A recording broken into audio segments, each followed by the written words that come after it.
menindaklanjuti dengan tegas, kasus ini tidak akan bergulir sampai seperti ini. Tetapi saya berpikir inilah saatnya memang hal yang jelek itu terus terbuka. Ya, baik. Ada upaya lain untuk DPRD Perempuan yang harus kita junjung. Walaupun bapak-bapak istrinya perempuan, anaknya perempuan, kalau toh nggak punya anak perempuan, mantunya perempuan kayak Pak Susanto tadi. Itu. Jadi saya minta kepada media, saya terima kasih, media sangat luar biasa karena ini bisa terbuka karena peran media.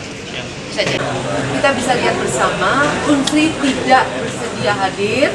Tadi memang menelpon saya, Wakil Rektor 2, mengalaskan bahwa mereka sedang rapat internal tentang kasus ini juga. Inilah yang kami sesalkan, tadi saya sampaikan.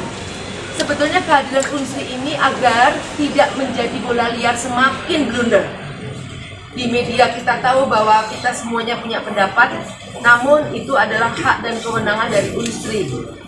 Tadi mungkin rekan-rekan media sudah mendengarkan apa yang kita perbincangkan, kita diskusikan di ruangan banggar tadi. Kita berharap bahwa kasus ini untuk dituntaskan dan pelaku harus diberi sanksi tegas dari Unsri.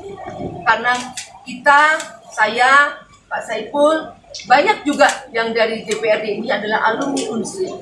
Saya sebagai alumni Unsri tentunya juga akan menjunjung tinggi sivitas akademika kami. Jangan sampai karena oknum mencoreng nama Unsri.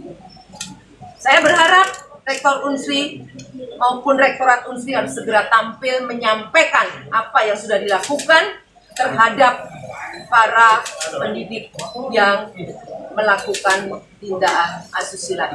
Bu, ada kemungkinan akan memanggil kembali Bu pihak Rektorat Unsri, Bu? Ada kemungkinan, kita lihat nantinya. Karena apa? Kami DPRD merasa kecewa sekali. Memang kalau secara struktural kami tidak ada hubungan, karena Universitas Unsri itu adalah struktural di atas. Tetapi kami representasi dari masyarakat Sumatera Selatan. Dan ini terjadi di wilayah hukum Sumatera Selatan. Ini perbuatan pidana.